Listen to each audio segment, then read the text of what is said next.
Sure. Very. Welcome one. Welcome all.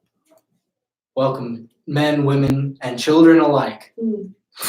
Even though we marked not for children. Children are welcome. Welcome to the Hayden and Natasha experience.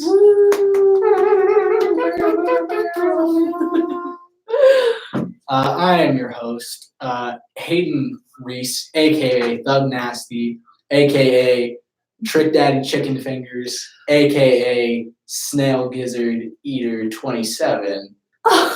But just don't call me late for dinner. Okay.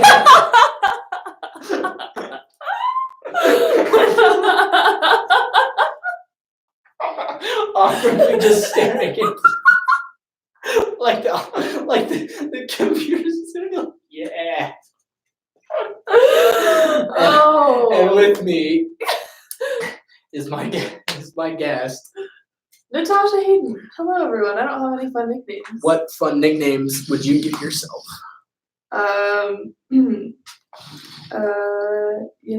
If I wanted to give myself fun nicknames, I'd probably have them by now.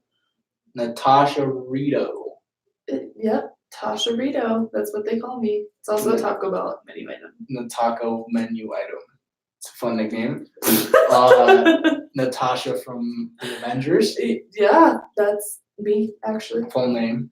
Natasha. Just Natasha from the Avengers. Benningfield, Pocket Full of Sunshine. Again. But anyways, we digress from that. Welcome. How are you today? I'm good. I'm feeling good. A little tired. We're good. Right. How are you? I'm chugging along like a Kool-Aid choo-choo train. Oh yeah. I think I can make that sound more seductive. Oh no. Oh yeah. Oh yeah. Nope, we're just gonna get off of that. So Tosh, why don't you give us a little bit of background on who you are? Yeah, I am Natasha Hayden. I am 24. I'm a social worker in Flagstaff. I have 2 dogs. They are my babies. What are the dogs' names? Their names are Finn and Winston. And which one would you say you prefer more? I mean, I'm definitely not one of those I don't play favorites kind of people. So Finn's my favorite by far. All right. Winston, if you're listening to this, just know that I'm there for you. Yeah, so I've got my dogs. I really love being outside, which is why I love Flagstaff, I think. And that's pretty much it. I mean, I got my undergrad, my bachelor's degree in biology at NAU. I'm not using it. Wonderful. Yeah, that's me. Nice. Wonderful use of an undergrad degree. Thank you. I am trying. Good. I'm glad. Let's jump right into it. First question. What kind of things were you into as a child? What primarily took up most of your time? As a child, I was a pretty big nerd. Like, I was very, very into school. I was doing school stuff all the time. I have a brother and a sister, so we really liked to be outside all the time. We lived in Florida for part of our lives, so we were always like in the backyard or in the lake or at the beach or doing something outside. And I think sports were a really big part of my life too. I played a lot of sports as a kid. Please elaborate. What kind of sports did you play? Yeah, I kind of tried them all. My parents had me try them all. I did primarily gymnastics and volleyball in the end, but tried everything. Played soccer, played on the boys' baseball team. Nice. Yeah, I did a lot of sports. Nice. Yeah. I myself did volleyball when I was in elementary school. You did? I only did it so that I could win the affection of a certain girl on the team. Oh, a volleyball player, huh? It didn't work. However, I was one hell of a spiker. Yeah? Yeah, they would always set it for me, and then I would spike it. So not a total loss? Not a total loss. Okay, that's great. It was either a world-famous career as a volleyball player or the girl at that time of my dreams. Right. And at that time, I chose neither. Wow. That's a brave choice. You're a hero to us all. Thank you. I appreciate that. What kind of media did you consume as a child? Well, I'm a 90s baby, so there were less options back Right. then. But I mean, I watched TV. I watched some good old Disney Channel, some PBS. PBS, Only the best. only the best. The Bob Ross, man. Mr. Rogers. I'm gonna kind of blame you for a minute. Mr. Rogers, Those are forgive the me. guys. Those were the times. Yeah, the Mhm. Reading Rainbow guy. Oh, the Reading Rainbow. I don't know his name, but what a guy. Yeah, I don't know his name. But wow, cool Yeah, guy. great guy. Wonderful guy. If I'm mistaken, was The Street also on PBS? I don't know what street is, to be honest. Sesame Street. Sesame. Sesame Street. SS. Yeah. No. Sesame Street. Let's just stick with the name Sesame Street. Yes, I was a big Bird fan. Mm. It's kind of one of the more lame characters, but I'll give you that. Okay. I mean, who did you like? Oscar. Okay, Oscar's great. Because Oscar lives in a trash can. Well, just like me. I'm kidding, I don't live in a trash can. Laugh track. When you were younger, did you encounter any obstacles that took a physical and or mental toll on you? I would say mentally I took there was some tolls. My parents got divorced when I was 7, so I think that kind of shaped a lot of my life after that. I didn't have a great relationship with my dad for most of my childhood. My mom was sick pretty often and out of the hospital. So I think mentally those took a toll. Physically, honestly, like I said, I was a pretty anxious kid, so I didn't take many risks and didn't have too many physical obstacles, I would say. Right. Yeah. Right. Okay. All right. Did you ever visit a therapist when you were younger? What were your views going into the therapist, Mhm. and then what were your views after going to the therapist? Yeah, I didn't for a lot of my life because I mean my dad didn't really believe in the whole therapy thing. My mom was an immigrant from kind of a rough place, so like that just wasn't really even on our radar. So yeah, I mean you kind of take from what your parents give you as far as those things go. So I didn't for a long time, but when I was 16 and terrible teenager, my dad was kind of just at his wit's end and was like, all right, well, we've tried everything else, let's try this. So I went to a therapist and I was stubborn and thought it was stupid. So it didn't work well. I thought that. I mean, I went in not wanting to talk. But I think in the end it did give me some like valuable life skills, coping skills. So I think it was helpful ultimately. Right. And I'll speak from personal experience here. I never really liked the therapist. Mhm. I always thought the therapist was kind of lame. Mhm. I always thought it was weird to tell somebody you don't know everything that's going on in your life. And personally, I think therapy's for the weak. But I'm not going to disparage it because it has worked in the past. Yeah. Not only for me, but it has worked in the past. But therapy it is a big thing, Mhm. especially for your child. It would be a very big thing. Some respond better, some don't respond at all. Yeah. But that's just kind of how therapy rolls. Yeah. High school, early childhood. Let's rewind the clock. Okay. Go back to those Yeah. times. Were you under a lot of stress at that time? And how did you deal with some of that stress? Yeah, I mean, I think I felt like I was under a lot of stress at that time, right? Like looking back in the experiences that I've had, maybe it wasn't that big of a deal, but it felt stressful in that time. So I mean, to deal with that personally, sports were big for me. I played volleyball pretty consistently in my high school years, so that was huge. Having a good community was really important to me, so I joined the church kind of later in my high school years, and that was really important for my mental space. And then also just like being outside, like I said, big outdoor freak. So Right, and yeah, that's why you're up in Flagstaff now. yeah, here I am. Because that outdoor side can just go wild, you know? Yeah. Whoa, that's exactly what it sounds like inside my head. Wonderful. Psychic. Okay. So looking back on it now, Mhm. there were some times where it was rougher, Mhm. right?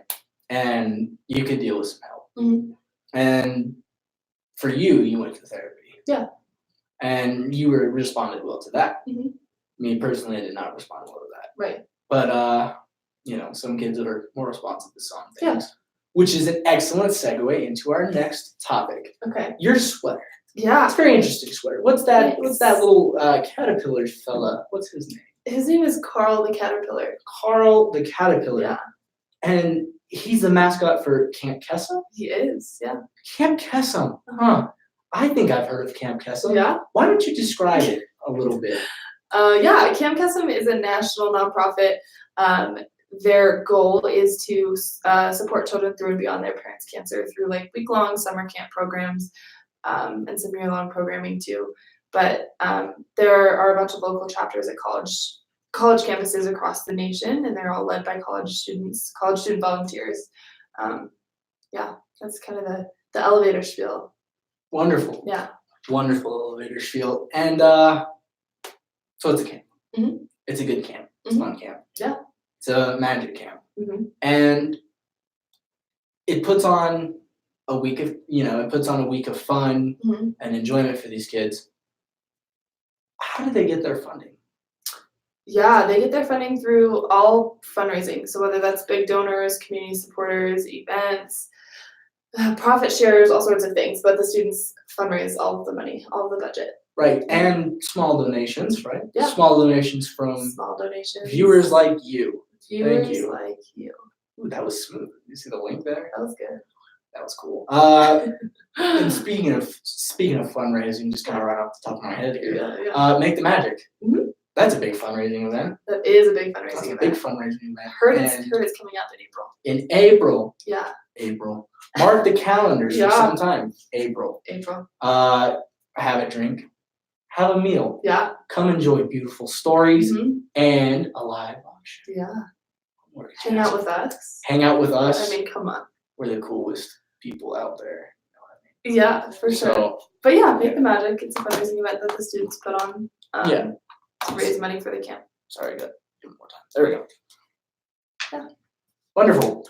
So, Camp Kesem sounds like a lot of fun. It sure is. So, how did you hear about Camp Kesem?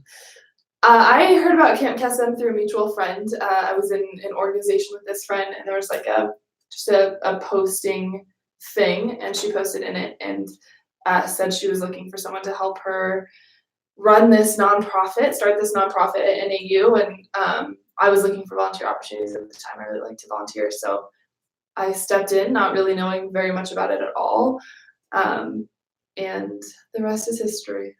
Wonderful. Wonderful. So, once you heard about it, Mm-hmm. what in your mind kind of made you want to get involved? Initially, it was a lot of surface level, just like, oh, I want to volunteer.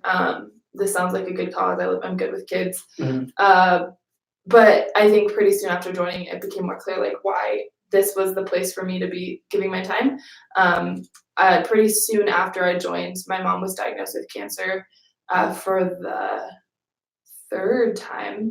And it was honestly like the first time I connected the dots of like, wow, there are kids who I'm able to serve now who are in my shoes, except they're way younger than I am. They're ages 6 to 16. And I've been there, and I know that I would have benefited so much from that kind of an organization, that kind of support. So realizing that really like pushed me to work hard for this organization. Nice, Yeah. nice. So you got involved, Mhm. obviously, Mhm. and played out a little more first year of camp. Yeah. What was that like? Going into it, I was terrified. I was worried. I didn't know how it was going to go. I didn't know how we were going to pull off what we were supposed to pull off. I didn't know if the kids would like us. I didn't know if the parents would be comfortable leaving their kids with us. But the camp itself ended up being incredible. For everyone involved, I think it was so much more than what we ever could have expected or dreamed for that week of camp that we planned. So yeah, it was life-changing for me, definitely.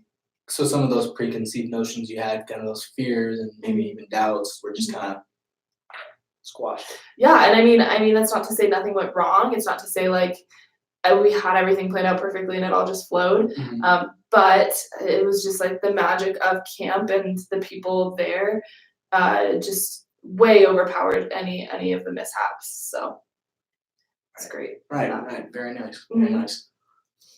So, normally people would go into it. Yeah. They would do the camp. Mhm. They would realize Mhm. how kind of unstructured it was the first year. Right. And they would immediately say, sayonara, and they would leave.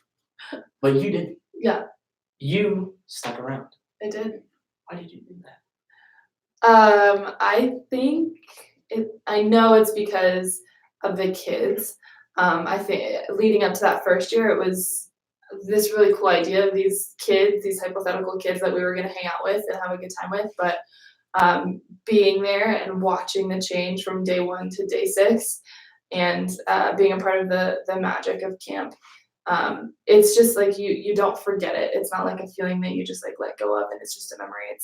I wanted more. I wanted to do better. I wanted to serve more kids. I wanted more people to experience this. So I had to do it again.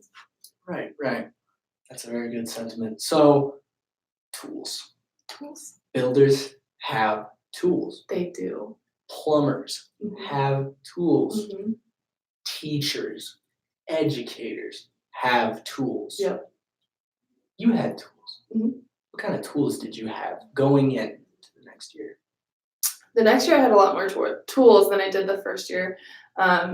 I think between like my own experience, like having experienced camp and knowing what I would change, what I would do the same, getting some feedback from my team, I think that's a really powerful tool to bring into a new experience or a repeating experience. I had the experiences and knowledge of others. We have people from national staff that are kind of in place to mentor us. We have people, other college student leaders across the nation who are doing trying to achieve the same goal but doing it different ways. So getting their input. Right. Yeah, I think I got to be a lot more resourceful my second year. Right. So, quick side note. You Yeah. said Kesem Nationals. Does that mean that all around this great nation of ours, this great country that is the United States Uh-huh. of America, Mm. almost every one of their states has a chapter in it? Yeah, at the college campuses, most of them do. Yeah. Wow. So our touch spreads Yeah, nationwide. it is contagious. It is a contagious touch. It's like the cheese touch. For all you Zoomers out there, Yeah, I'm not sure, but they do. I'm the sure Zoomers will get it. someone gets it. All right. Well, that kind of derailed that. All right. So the next year. Yeah. Describe the next year. How was it knowing now that you not only had these tools, but Mhm. you also kind of had a knowledge of some of the people that would be there? Yeah. Second year was fantastic. It was new challenges, I would Mhm. say, but having a more solid team going into it, having kids who were coming back for a second year, meeting this great group of new kids, having a better idea of what to expect and therefore how to prepare, all of those things really like made it an awesome experience. Like it so equally amazing, but also just like a new experience from year 1. Great, great. Anything big happened in year 2 of camp? um,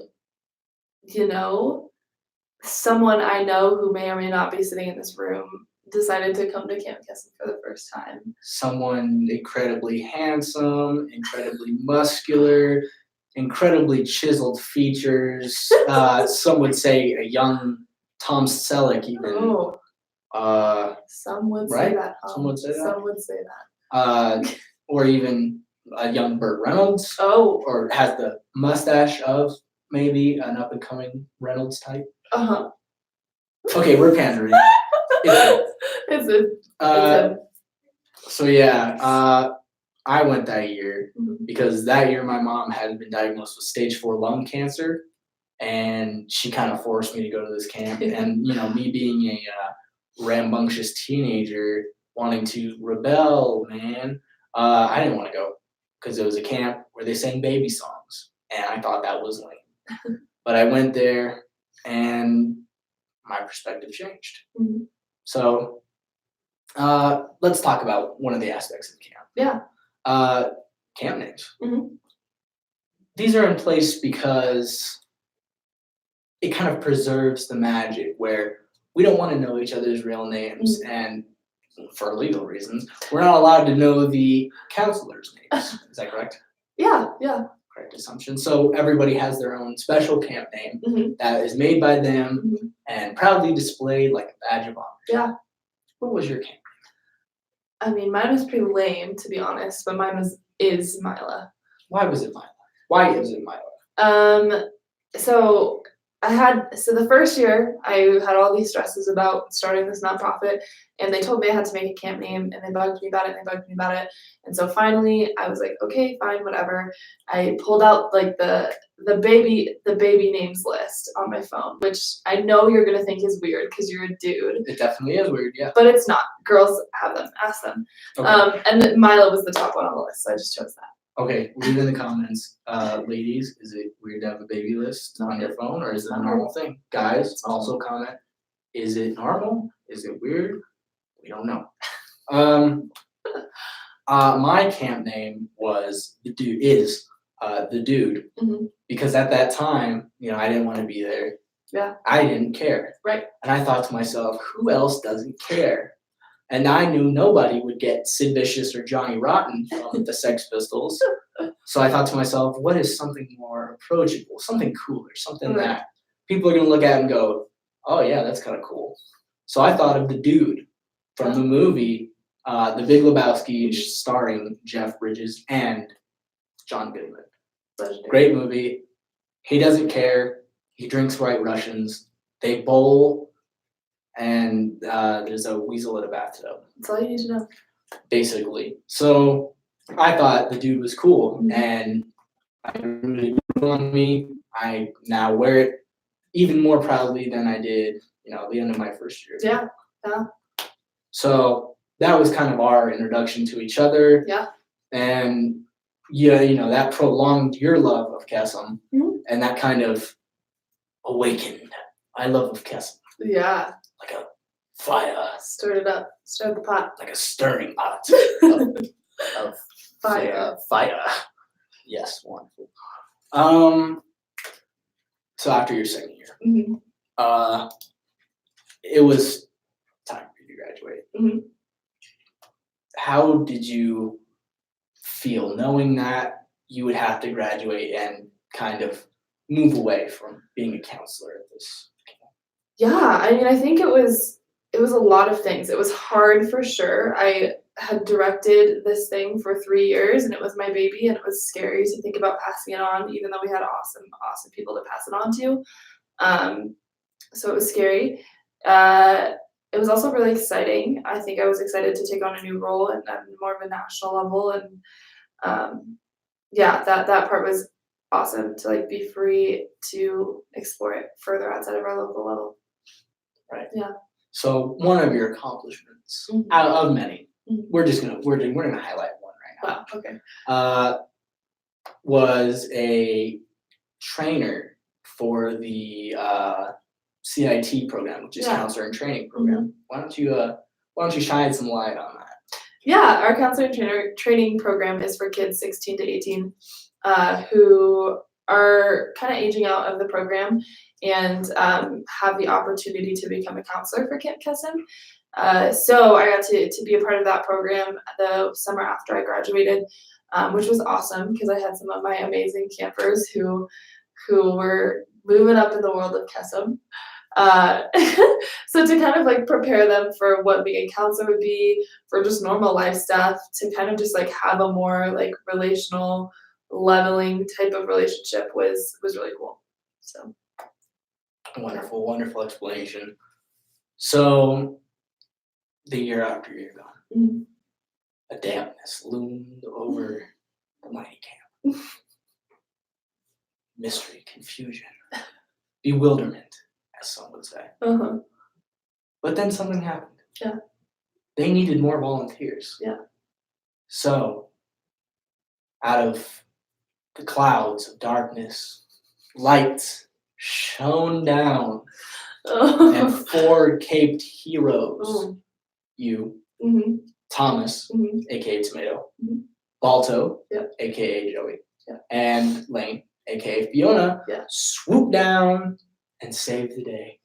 Am I wrong in my assumption? That is a very kind way to put it. Thank you.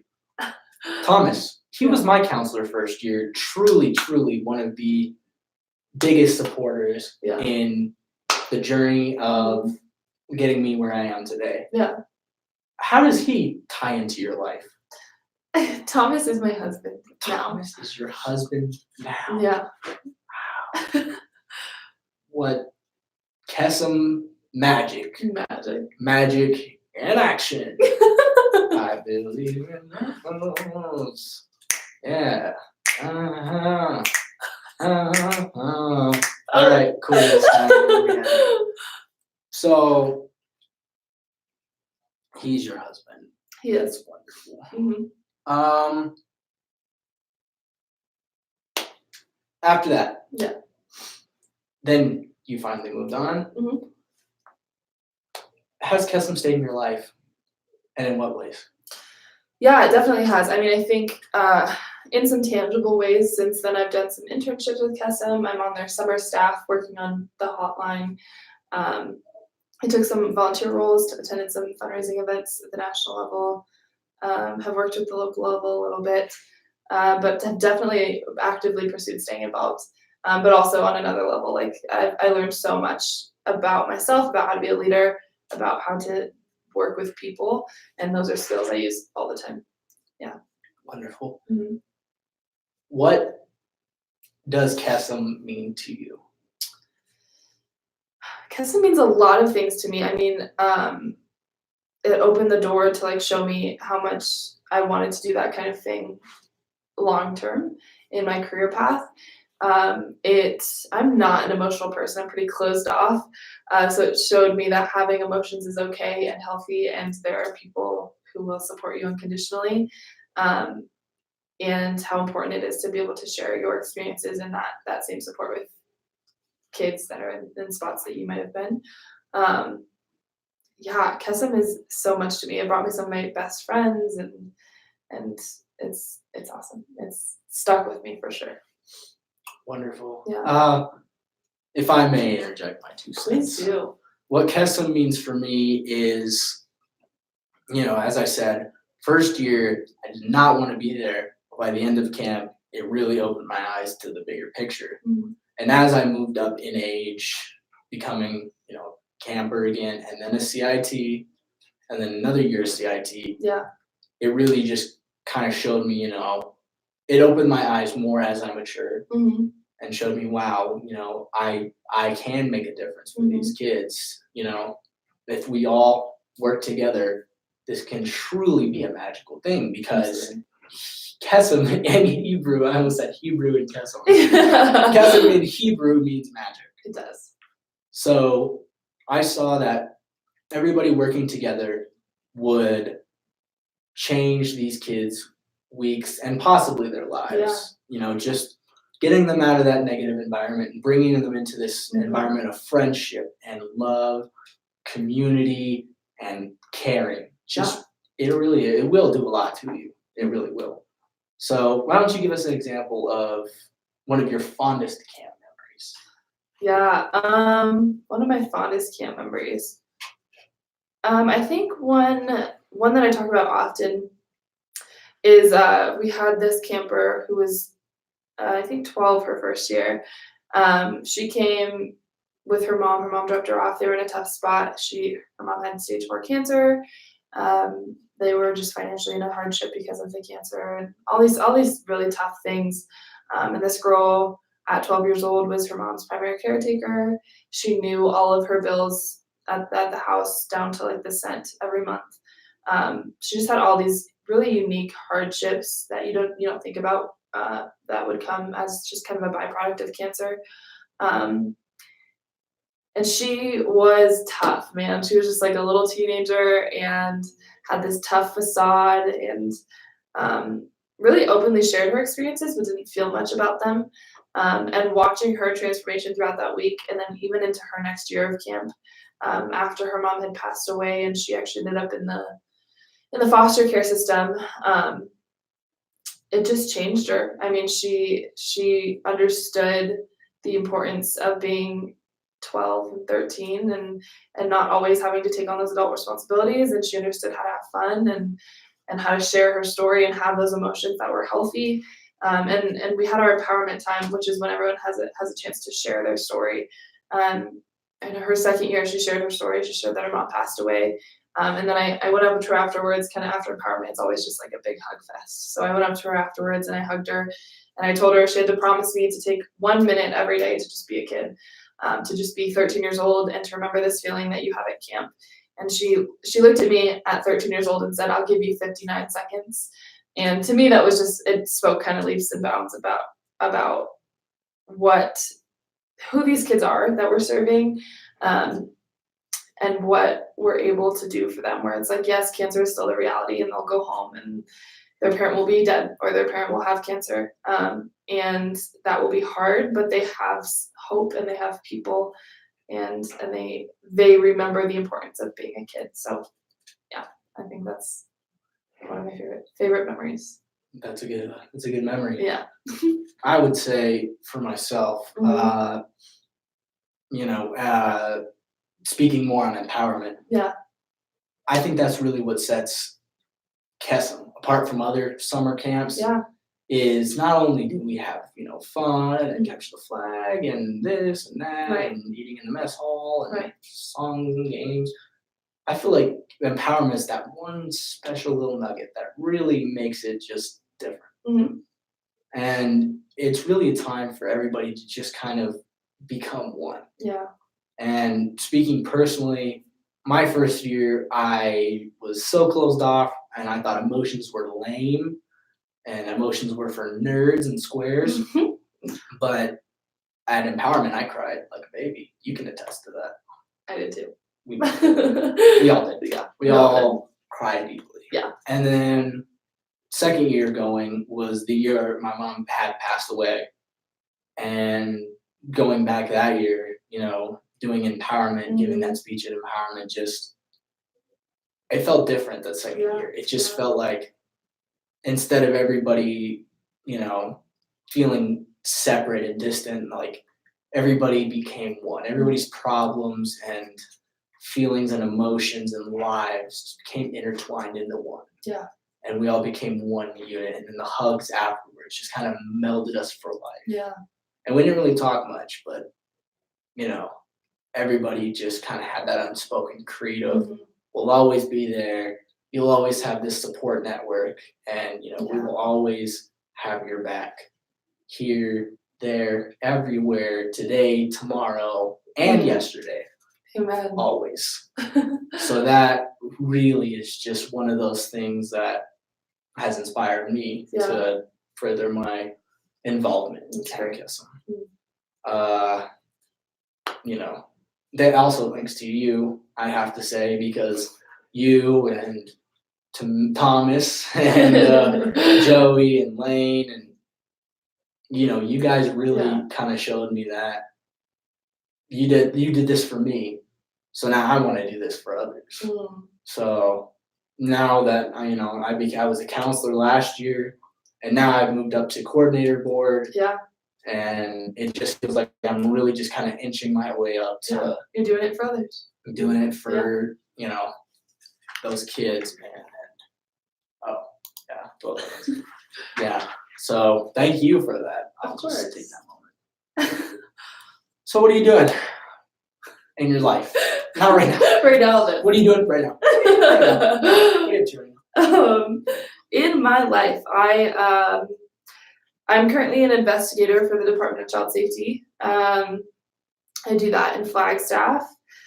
That takes up a lot of my time. I have my dogs. We hang out a lot. I have a really great church community. That's a big part of my life right now too. So that's kind of where I'm at for right now. Wonderful. And the good thing is all the local hot spots around here, all the local eateries. Yeah. So out of all of them, which one would you say is your favorite? Restaurants? We're talking restaurants. Restaurants here. My favorite Flagstaff restaurant is Martin's. I've never had that. You've never had Martin's? Never had. We'll have to go. It's fantastic. It's so good. I would have to say, because of you, my favorite spot in Flagstaff is Mama Burger. Fantastic. That Route 66 burger with it's some good. chilies on there. Yeah. That's good. Oh, I'm getting hungry. I haven't eaten anything, and now I'm getting severely hungry because of Should absolutely eat after this. I'm definitely gonna eat after this. But yeah. Thank you for Mama Burger. You're welcome for Mama Thank you Burger. for Mama Burger. So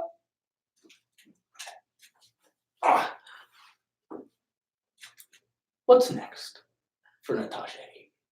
What chapter will you next write in your book called Life?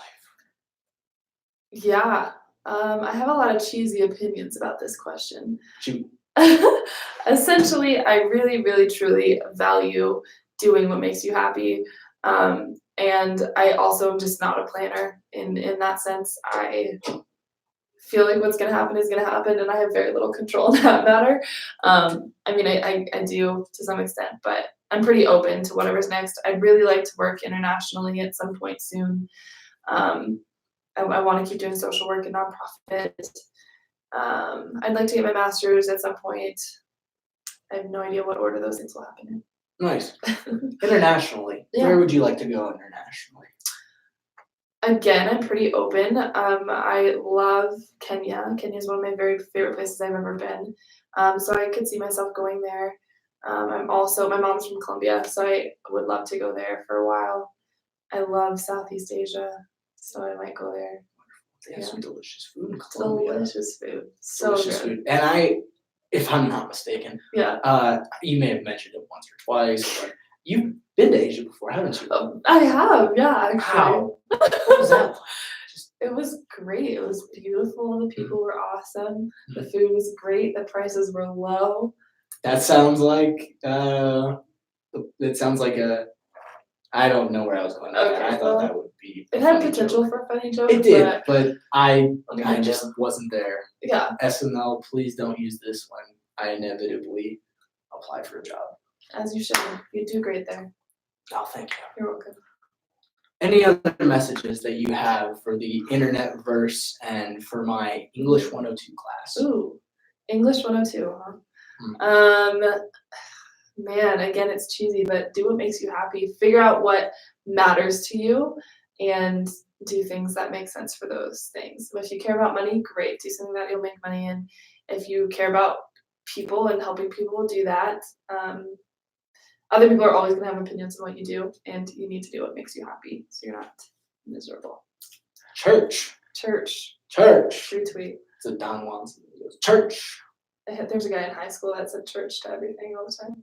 Nice. So just think of me as that guy that goes, church. All right, church. We're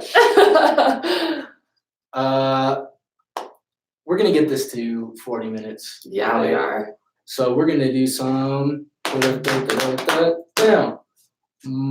Natasha fun fact trivia. Yay. These are for all you Natasha stands out there. I don't know how there would be any, but I hope that there aren't any. There inevitably will be after this video. Oh. We will see. We will see what happens. So, first question: favorite color? Favorite color, yellow. Why? It's bright. Okay. What's yours? Blue. Why?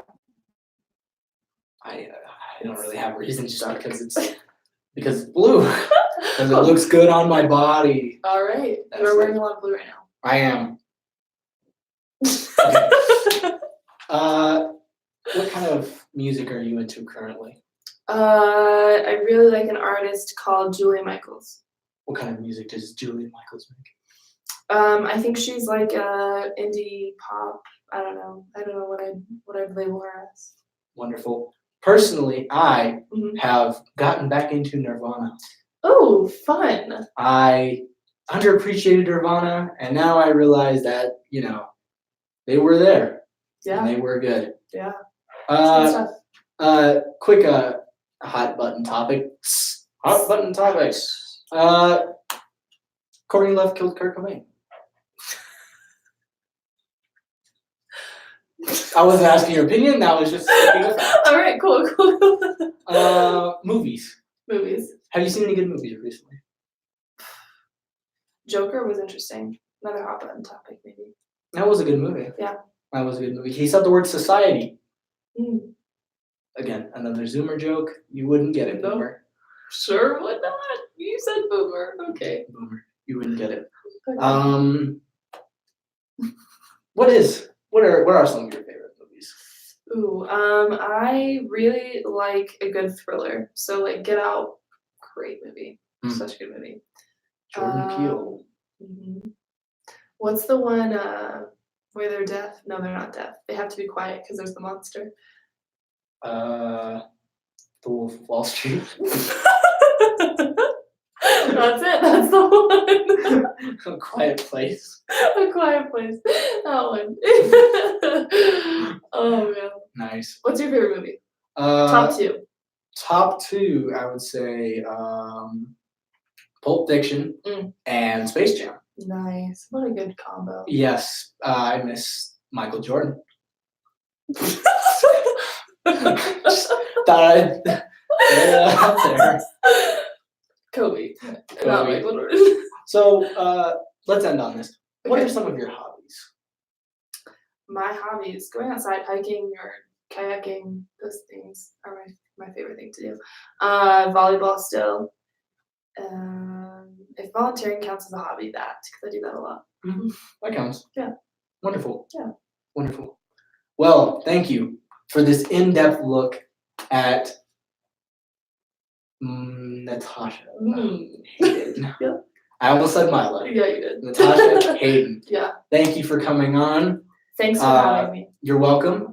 Camp Kesem. If it sounds cool, which it does, check it out. You know, go to the website, or you know what, just ask me. Yeah. But you might not want to ask me because I smell bad. It's true. So He also bites, I think. Yes, I've been known to bite. So just go online, campkesem.org. Look it up. Easy. You know, it's cool. Easy. Buy the merch. Buy that merch. Buy that merch. Thank you. Thank you. For giving me your time. You roasted pop that time. And wait, I gotta do my outro. Oh. Stay classy, San Diego. I came up with that. Nobody else came up with that. I came up with that. And we're out. Not yet. We're out.